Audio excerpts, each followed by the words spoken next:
Welcome to another edition of Midway Minute. I'm Scott Koral. He is Kevin Kaduk. The Bulls have an all-star. Who knew? Who knew? Yeah. First time since Jimmy Butler in 2016, 2017. Zach LaVine named a reserve for this year's All-Star game in Atlanta. No fans will be there, but it will count. It will go on his basketball reference page. Zach LaVine is finally an all-star, and I don't know if it's overdue, but it's definitely deserved this year. He's a guy, I remember watching him at UCLA, and he was, at the time, really not much more than a dunker. He didn't start on that UCLA Bruin team. He was just a dunker, and how far his game has come. He wasn't good on defense then. Early in his NBA career, not really good on defense. Yeah. And this year, he's really starting to put it together. Part of that, I think, is his own motivation. And I think he also have to give Billy Donovan some credit there too, because he's opened up a lot of his game.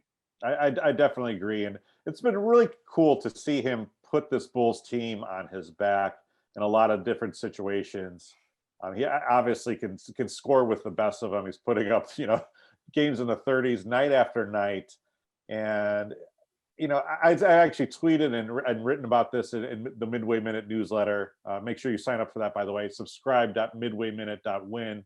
But I actually wrote about this. And this would be so much different if there was 22,000 people at the United Center every night watching what this guy is doing, hitting these step back threes, splitting the defense for dunks. It almost kind of seems like Chicago, hasn't been able to all the way fall in love with him. Now, I think the hardcore Bulls fans are really on board with him now, but I don't think everyone's kind of held him at a little bit at arm's length since he came here in the Jimmy Butler trade, because people didn't know what he was. He had those defensive problems, but now it kind of seems like, all right, maybe I can think about buying a Zach LaVine jersey for my kid. That leads to the question, is Zach LaVine still a part of this franchise's future, or do you think that he's going to get moved maybe later this season? That's been a question that has kind of lingered over the Bulls this season so far. Is what are the Bulls going to be? Are they going to be a buyer, or are they going to be a seller? Yeah. And I don't think you should be a seller. I think right now you still have guys that are pretty decent. You got to figure out what you want to do with Lauri Markkanen. You've got to figure out whether Zach LaVine is going to be a building block or not. But you have LaVine. You've got Patrick Williams, a guy who I think is going to be a future superstar in, let's say, 3 to 4 years. He's got the talent. You have Kobe White, who may probably end up being a very good off the bench explosive player. And I think that's where he's probably going to excel the most, unless you move him to the off guard position and just figure out what you want to do at the point. But the Bulls have building blocks. Right. That's why I don't think you have to be a buyer, and I don't think you have to be a seller at the trade deadline. I think right now you stand pat and you go into the next draft. If you make the playoffs, great. If you don't make the playoffs, you have a lottery pick. You would now have another chance at, barring last year, another number 7 pick. Why not? They keep getting number 7s for a long time. Yeah, I mean, they got number 4, and it looks like they have a potential superstar, Patrick Williams. Like you said, he's young, but he's got the body, he's got the skills, and I think he really has just kind of the right approach to the game. It's kind of just an assassin out there, right? They call him the Paw. Zach LaVine is getting into a position where he is going to command a max contract, and I think that is worrisome to people. People think, okay, is Zach LaVine really a guy that's worth all that money?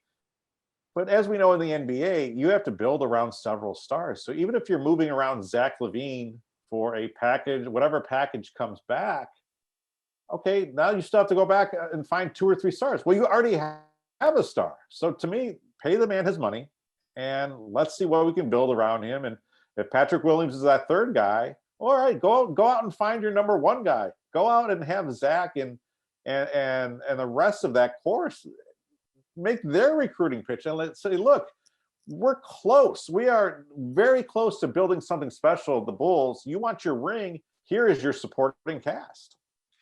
Basically, they are 1 star away, 1 max player away from being more than just a playoff contender. They could be a finals contender. And I'm just saying, like, here's the thing about Zach LaVine. In the East, you're absolutely right in the East. Yeah. But the thing about Zach LaVine and why you probably should pay him his money, or at least extend him, because he's got one more year left on his contract beyond this year. So why not extend him? Give him $24 million a year. It may not be 30, but I think you could live in Chicago for $25 million a year. Just saying. Yeah, but you know how the NBA works, man. All those guys, you get up to a certain thing. It's not about being comfortable at 20 or 24 million. It's about having that max contract, because those things don't grow on trees. Yes. And you're able to walk around with it. I mean, that does mean something. It does. But I'll give you an example as to why you shouldn't. Okay. When LeBron, D. Wade, and Chris Bosh all went to Miami, they all took a lot less than what they could have gotten to be there together. LeBron made $15 million. That was it, 15. So did Wade. And I think Bosh, they made sure that they paid him more because he had, they wanted him to be able to fit into this pay structure. So I think he made $18 million. But I think that was a special situation. That was South Beach. That was, hey, we're putting together a super team for kind of the first time in NBA history. I don't know that necessarily works. Like, where are you going to get three guys and say, hey, man, we're going to Chicago? Like, that's not going to happen this time. To play with a guy who's here, Zach LaVine, 25 years old. Patrick Williams, 19. Kobe White is 20. Lowry, I believe, is 24. Like, you have a lot of guys that are 25 years old or less. That great trivia question. The starting lineup for the Bulls is younger than the starting lineup for my University of Wisconsin Badgers, who have not been playing well. Despite all that experience, they lost to Michigan, which really isn't a bad loss. Yes, they lost by 16. COVID-riddled Michigan, and then they go in and get dismantled by Iowa. Man, it hurts. Yeah, that was kind of bad. I mean, Garza ripped them to pieces. But back to the Bulls and Zach LaVine, and you still have, like I said, you have young building blocks, and that is perfect. If you're a free agent and you want a team to go to, like, let's say you've been on a loser. Look, Bradley Beal isn't a free agent, but I'm saying if he was, and I'm just spitballing, so this is not tampering. But if Bradley Beal was a free agent and he's going from the Wizards to someplace that may have a shot, why not go to a team like the Bulls? I agree. Can the Bulls be a buyer? Yes. Luckily, they have two pieces where they can make a max player work. If you wanted to get let's say a Bradley Beal, let's say a De'Aaron Fox, you can give up Otto Porter and you can give up Cristiano Felicio, two expiring contracts, and right there, that's $33 million. You can give up a couple firsts. I would do that for somebody like Bradley Beal or De'Aaron Fox. And Fox is no offense to Bradley Beal. Oh, he'd be fun. He would be fun. Fox I love De'Aaron. is exactly. I don't like Kentucky basketball players. I love De'Aaron Fox. He is exactly what the Bulls need. A two-way guy, and is just exciting. He can do anything. And just imagine if you're just off the ball. Let him handle the ball. Zach LaVine can get open shots. Kobe White, if he's off the ball, can get open shots. You can have guys on the inside, he drives. All you have to do is drive right behind him, and you're going to get a nice pass. There are certain things that a guy like a De'Aaron Fox can do that can help this very young Bulls team. So it's really fun to be sitting here talking about the Bulls moving into contention, because we really haven't had that in a long time. Talk about sellers and buyers and sellers at the trade deadline, and that's not coming for another month or so. Thad Young, he's been awesome to watch. I love watching veteran players like him who are still going out there on the wrong side of 30 and still giving it their all every single night. Can the Bulls get anything back for him? And should they get him back for him? Or should they try to get anything back for him? Or does he hold more value in really showing these young kids how it's done? I mean, I'd almost kind of argue that it's the latter. I think you don't trade him. Like, you don't have to be a seller. I mean, if somebody's willing to give you a first rounder for Thad Young, okay, hey. I don't think it's happening, but yeah. No offense, Thad, love you, but he does hold a lot of value. Right now, he's playing as if he's the smartest guy on the floor. Like he is your point forward. Yeah. So, him and Garrett Temple, he and Garrett Temple, really, both of them are holding a lot of value to this young Bulls team. They are the vets that are showing these guys, here's how you can win. Here's how you do things and be better in the NBA. And now the Bulls, they may be under 500, but you can tell that they're just not that far away. And that's probably one of the great reasons why Billy Donovan took this job is he didn't think they were that far away. He just knew they had a clown to coach. All he had to do was not be a clown. The difference between him and Jim Boylan is just night and day. It really is.